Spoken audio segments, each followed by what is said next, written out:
안녕하세요. 하늘맞이 무속대학 정법사 정다영입니다. 자, 제가 해마다 이 어떤 절기나 명절이 되면은 민속신앙으로 내용으로 제가 절기에 대해서 소개해드리는 내용이 있는데요. 아마 동지에 대해서도 제가 작년 동지에 이렇게 동지에 대한 유래나 의미를 자세하게 설명을 해드리는 것이 강의가 있을 것인가. 그 강의가 1년 전 거니까 한 번 더 찾아보시고요. 대충 이제 동지라는 것은 우리가 절기로 나눴을 때 대설과 소환 사이에 들어가게 돼 있어요. 그래서 이 동지라는 개념은 뭐 역사적으로 이게 맞다 안 맞다가 아니라 대부분 역사학자나 문화인류학자들이 공통적으로 이야기하는 것이 동지가 딱 언제 되냐면은 올해도 12월 21일에 들었거든요. 근데 해마다 거의 12월 20에서 12월 25일 요때 들어가요. 그래서 요때 이제 태양의 길이가 가장 길어지는, 과학적으로는 태양 환경이 270도 되는 요 시기를 동지라고 한다. 그 태양의 길이가 길어지는 때라는 것은 지금 이제 밤이 지금까지 길었잖아요. 그 동지가 지나가면 이제 서서히 낮이 길어진다 그래요.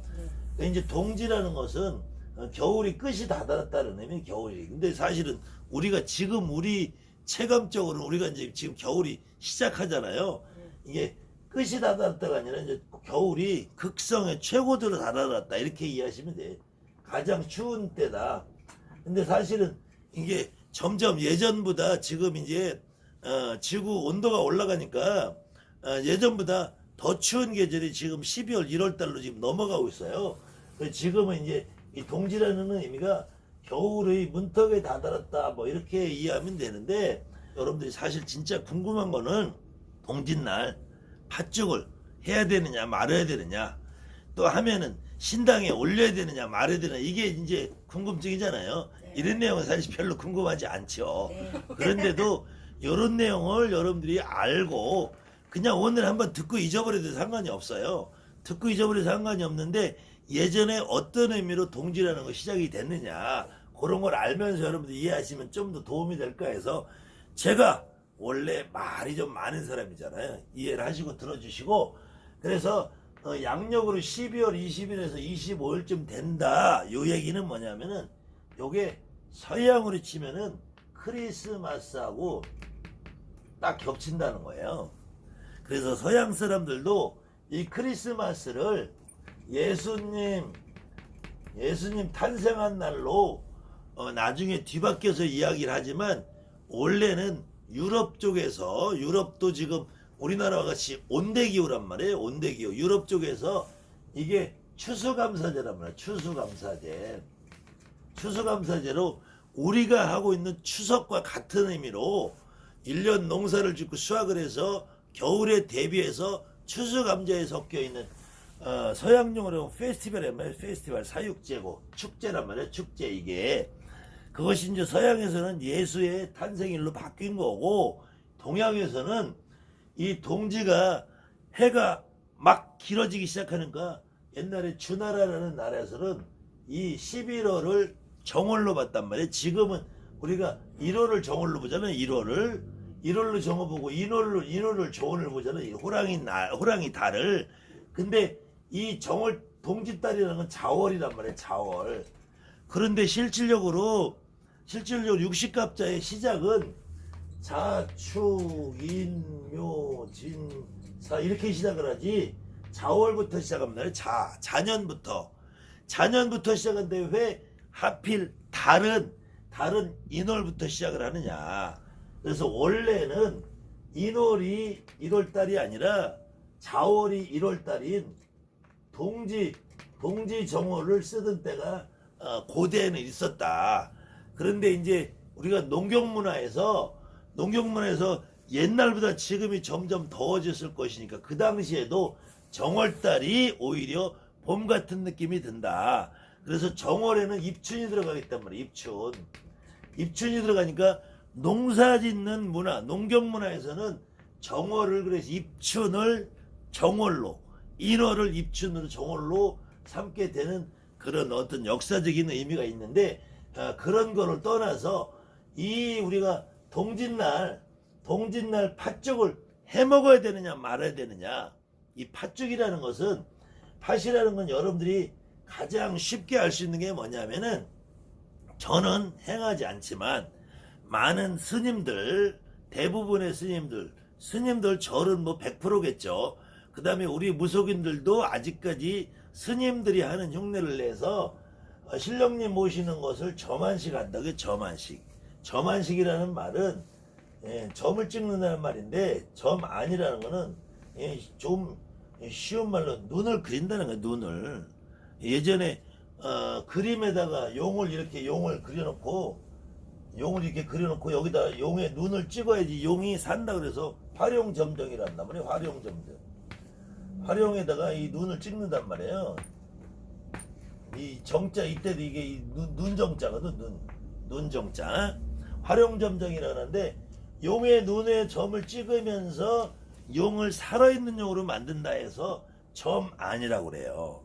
근데 저는 여러분들의 신령님은 저기 있는 그림이나 저 속꽃덩어리 플라스틱 덩어리가 아니라 여러분의 몸에 와 있고, 여러분이 내림끝 받기 이전에 내 몸 안에 할머니가 있고 할아버지가 있다 아는 분들이 무당이 된다 했잖아요. 그 다음에 내림끝 하는데 내가 할머니다 할아버지다 다 했어. 그랬으면 우리 할머니 할아버지들은 결코 눈을 감고 계신 분이 아니다. 눈을 미리 뜨고 계신 분이라서 저는 저만을 하지 않고 전환맞이란다겠네. 전환맞이. 이 전환이라는 말도 이 존경스러운 편안한 책상이라는 의미라 했죠. 그 전환맞이하고 신당을 맞이한다 그랬잖아요. 형태를 들여 맞아 모신다. 그 다음에 이 맞이라는 것은 다른 말로 신령님을 맞이한다는 의미잖아요. 이게 우리가 절로 말하면 공양이라면 공양, 밥을 올리는 걸 맞이 올린다 그래요. 맞이라는 말은 신령님한테 대접한다는 의미나 똑같아요. 그래서 내가 신을 받아놓고 이런 그림이나 영상을 맞아드리면서 그분들한테 대접을 해드린다는 건데, 이때 많은 무속인들이 절에서 스님이 하는 것처럼 이때 팥을 뿌린단 말이에요. 팥. 점안식 날 팥을 주로 뿌린단 말이에요. 팥을. 오색식을 주렁주렁 걸어놓고, 오색식을 걸어놓는 것도, 오방색은 잡귀를 물리고 악귀를 물리는 힘이 있다 그래서 오색을 거는 거예요. 부정 타지 말라는 의미. 그래서 어린아이들이 색동옷을 입는 것은 어린아이들이 부정을 타지 말라는 의미에서 색동옷을 입히는 거고요. 점안식하는 날 오색실을 주렁주렁 걸어놓는 거는 부정을 타지 말라는 의미에서 오색실을 걸어놓는 거예요. 그래서 우리 무당들이 창북거리에서 마지막에 1년 도액 맞고 애플이라는 창부씨 의대가 색동이 있고요. 그 다음에 신장님 의대 중에서도 별상의대가 색동이 있어요. 창부씨 의대라고 그러죠. 창부씨 정식 명칭은 노건삼이라 이때 색동이 있죠. 그 다음에 별상의대라고 우리가 협수라고 하는 별상의대에도 색동이 있죠. 그 다음에는 또 우리가 이제 이거는 뭐 다른 분들은 없는 건데 저가 따로 독특히 만들어 쓰는 건데, 이게 이제 선왕님 의대라고 해서 선왕 대신 의대로 제가 만들어서 여기도 색동을 만들어 놨죠. 이 색동이라는 것 역시도 앞귀를 물리고 잡귀를 물린다는 의미인데, 저는 평생 우리 신령님, 내 할머니 내 할아버지가 내 신당 안에 그까짓 거 잡귀가 들어오게 하겠냐고. 나는 그런 쪽팔린 신이면 안 모신다니까. 나는 평생 내 할머니 내 할아버지들 그런 믿음으로 모셔왔어요. 그래서 내 신당 안에 오색 안 걸어. 나는 지저분하게 내 신당 안에 나는 팥 안 뿌려. 내가 이사를 10번을 다녀도 팥 한 번도 안 뿌려봤어. 나는 평생 내 신령님에 대한 그런 자부심이 있단 말이야. 자부심. 내 신령님이 어디 그래 쪽팔리게 잡기나 끼고 허주나 끼고, 나는 그런 신 안 모신단 말이야. 내 신은 안 그렇단 말이야. 우리 할머니 할아버지든. 그래서 나는 평소에 팥은 안 뿌리는데, 그래서 이거 가지고도 이 붉은색은 앞귀를 몰아내고 잡귀를 몰아내는 주술적인 힘이 있다 해서 여러분들이 주로 부적을 쓸 때 경명주사를 쓰는 것이, 주사라는 것이 이게 이 빨간 모래라는 거예요. 빨간 모래, 빨간 돌가루라는 의미야. 주사라는 게 다른 말이 아니라 불굴줄자에다 모래사자 쓰는 거예요. 그래서 부적을 쓸 때도 빨간 거를 쓰는 거는 부적의 힘으로 어떤 잡기를 몰아내줘라 이런 의미예요. 근데 제가 써보니까 주사로 안 쓰고 먹으로 써도 잘 효과 있더라고.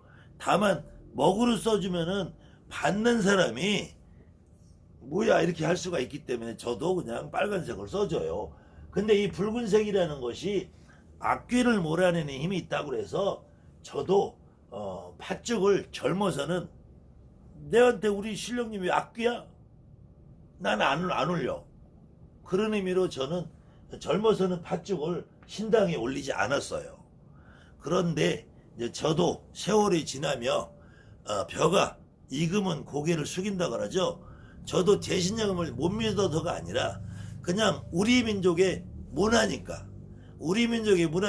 팥죽 한 그릇이라도 우리 신령님에게 제가 대접을 해드리고 싶어서 지금은 올립니다.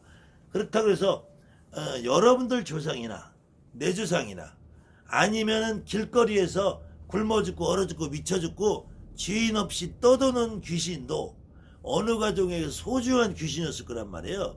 그렇기 때문에 저는 제 할아버지가 제 할머니가 팥죽 한 그릇을 올린다고 해서 쫓겨나고 없어진다고 생각하지 않는다. 만약에 팥죽 한 그릇을 올려서 팥을 뿌리고 던져서 우리 할머니 할아버지가 잘못되고 여러분들 할머니 할아버지가 잘못된다면 그러면은 팥실은 어떻게 올려? 무당집에 굿할 때 팥실은 어떻게 쓰냐고요.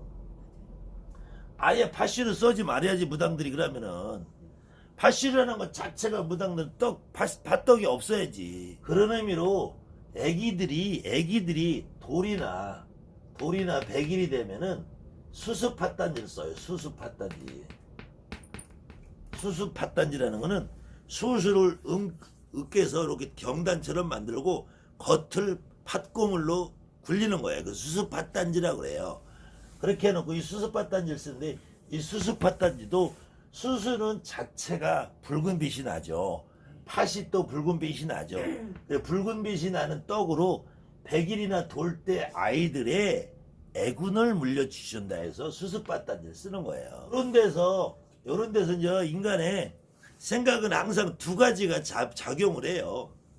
그래서 이 붉은색이 악귀를 쫓아내고 주술적인 의미로 잡기를 쫓아내는데 이 귀신은 누구죠?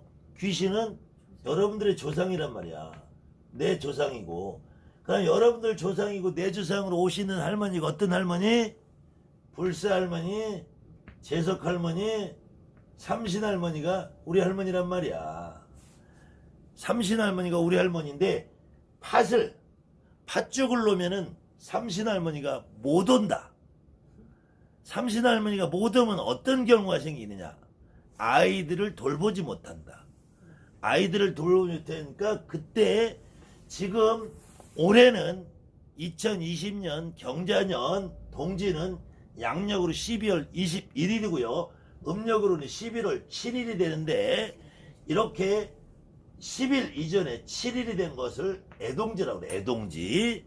그 다음에 10일에서 20일 사이를 중동지, 20일에서 30일까지를 노동지라고 그래요.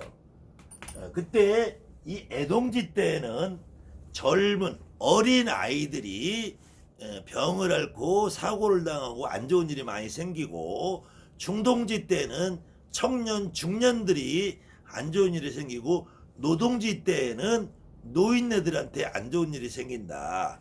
그런데 역사적으로 보면은 애동지보다 노동지 드는 해에 훨씬 더 날씨가 추워요. 갈수록 노인네들이 길거리에서 미끄러져서 낙상해서 다칠 우려가 많아서 이런 말이 나오지 않았나.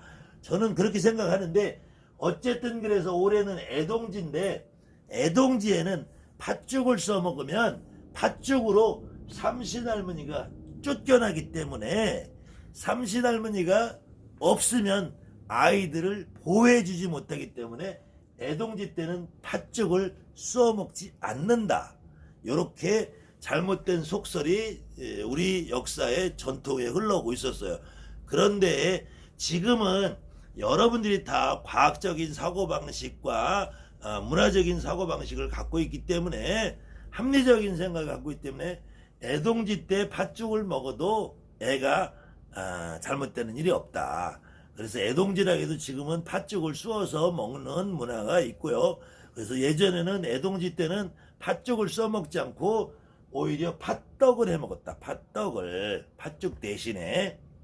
근데 이 팥죽을 해 먹으면서 이 붉은색의 기운이 애군을 몰아내는 힘이 있다 그래서 예전에는 팥죽을 해서 먹기만 하는 것이 아니고요.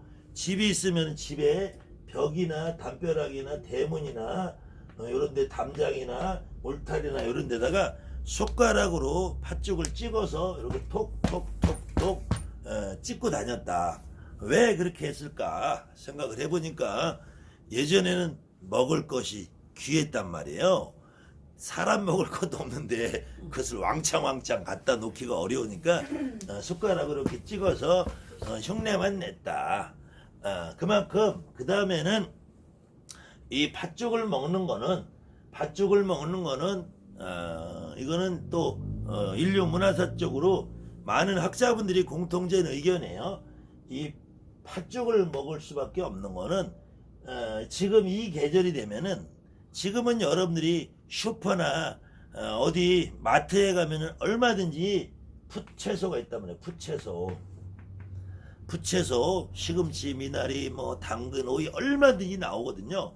근데 이때 되면은 거의 김장철로 만들어 놓은 김치 아니면은 무청 시래기 아니면은 저 산에서 나물 떠놓은 우리가 말하는 묵나물밖에 없단 말이에요. 신선한 야채가 없어요. 신선한 야채가 없다는 거는 우리 몸에 그만큼 무기질, 단백질, 이런 비타민, 영양소 공급이 원활하지 않다는 거예요. 겨울 동안에. 그래서 겨울 동안에 우리가 충분히 팥에는 비타민 B 종류가 상당히 많이 들어있기 때문에 여름보다 햇빛이 적은 이 계절에 우리가 몸에 활성화시키는 비타민 종류를 많이 먹을 수 있는 거라서 팥을 먹고 그 다음에 조금 더 지나면 이제 정월 대본날 오곡밥 먹잖아요. 오곡밥, 잡곡밥. 그것도 역시 비타민, 미네랄, 무기질을 많이 다량으로 섭취하는 하나의 일원이 않았나. 그 다음에는 쌀이 부족한 시절이고 쌀을 내년에 농사지을 벽시와 보관을 남겨놔야 되기 때문에 이때 잡곡을 먹음으로 인해서 쌀을 좀 비축하는 의미가 있지 않았나.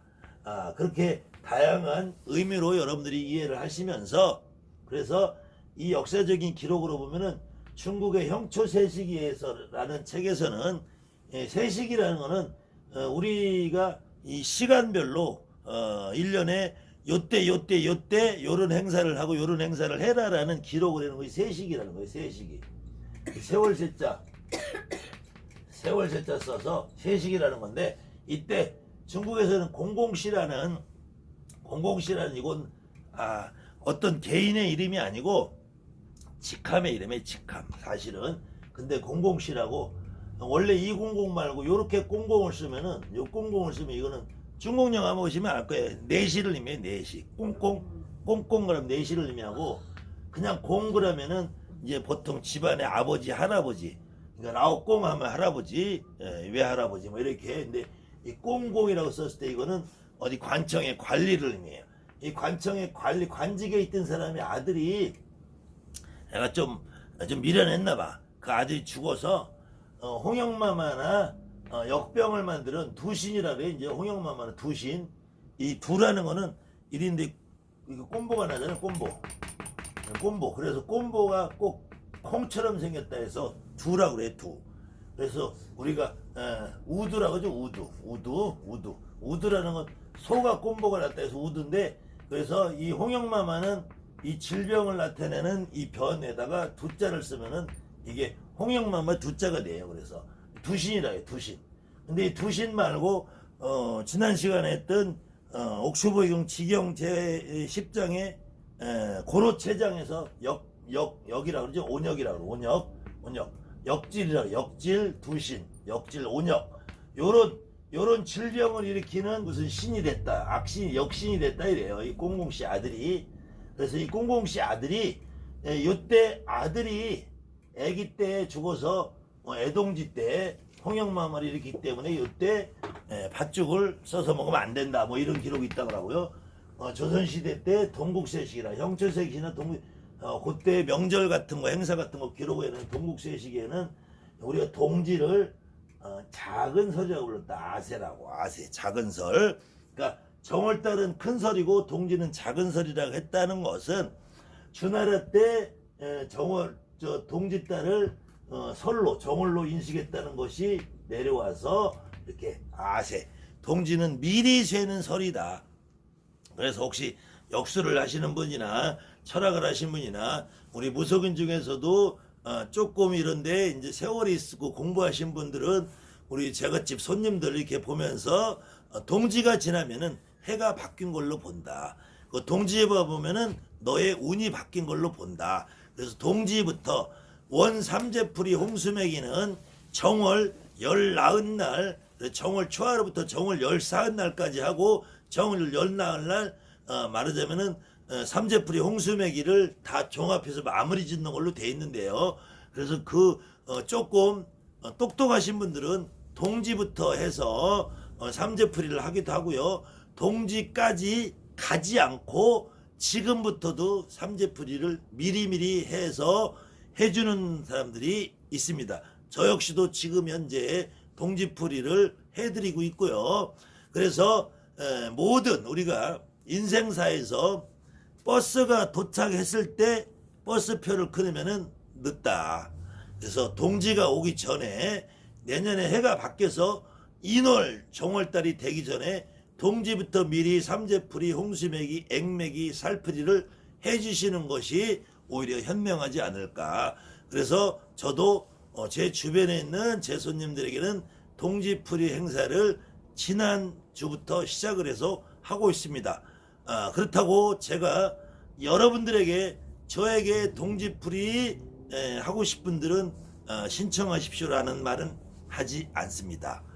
그런데 혹시 그런 생각이 있으면 다른 문자 주세요. 네. 저 장사 속 아닙니다. 절대로. 간혹 보면은 그런 장사 속 있는 무당들이 많이 있어요. 혹시 저 말고 다른 분들이 동지풀이 접수받는다, 삼재풀이 접수받는다 라고 한다면은 그거는 한번 생각을 해 보시고 결정을 하시는 게, 더군다나 10만원 뭐 15만원 20만원 이렇게 받는 데는 해봐야 큰 의미가 없다. 다만 저는 동지풀이를 해도 조금 비용이 비쌉니다. 그건 감안을 하시고, 비용은 공개적으로 말씀을 못 드리니까 그거는 혹시 생각이 있으신 분들은 연락을 주세요. 그렇다고 하면 아무나 제가 접수받지 않습니다. 이거 말도 안 하려고 그랬는데 간혹 보면은 저한테도 뭐 그렇게 얘기하시는 분들이 있어서 갑자기 제가 얼굴이 좀 빨개진 것 같아. 이제 원래 되게 순진한 사람이거든. 원래 욕도 잘 못하고 상당히 제가 선비예요. 오늘은 욕 한마디도 안 했죠 제가. 아무튼 이렇게 전체적인 동지의 의미와 역사적인 사실과 이런 것들을 여러분들이 같이 이해를 하시고, 그래서 동짓날 팥죽을 쑤어서 신령님 신당에도 한 그릇이든 두 그릇이든 세 그릇이든 상관없어요. 또 문 밖에 대문에 건립에도 한 그릇씩 놔주시고, 그렇게 한다면 여러분들이 혹시나 여러분들이 무당이고 저도 무당이고 신령님이 계시지만 여러분들도 사람이고 저도 사람이기 때문에 혹시 무슨 악귀다 잡귀다 이런 것이 있는 것이 아니라 어떻게 하다가 잘못된 나쁜 운이나 운수가 사납든지 하면은 길을 가다가 돌부리에 걸러 넘어질 수도 있고요, 빙판길에 넘어질 수도 있고, 이런 일들을 혹시나 막아줄지도 모르잖아요. 그렇기 때문에 그렇게 경제적으로 부담 가지 않는다면 팥죽 한 그릇씩 신당에, 또 건립에, 대문에, 마당에 한 그릇씩, 화장실에 한 그릇씩 좀 놔주시고, 만약에 한 그릇씩 놓는 게 좀 비싸다, 비용이 많이 들어간다 그러면은 한 그릇을 사서 종이컵에다가 조금씩이라도 따라서 덜어서라도 한 숟갈씩이라도 놔주면은 좋지 않을까. 어쨌든 우리 민족의 전통이고 지금은 영양이 너무 풍부한 시대가 되었지만 그래도 우리 옛날에 조상님들이 의식역에 꼭 잡수시던 팥죽한 것들을 잡수시면은 그때 팥죽이 맛이 없으면 설탕을 듬뿍 넣어서 단팥죽을 만들어 드시면은 또 맛도 나고 좋지 않을까 생각합니다. 감사합니다. 하늘맞이 무속대학 정보사 정대입니다.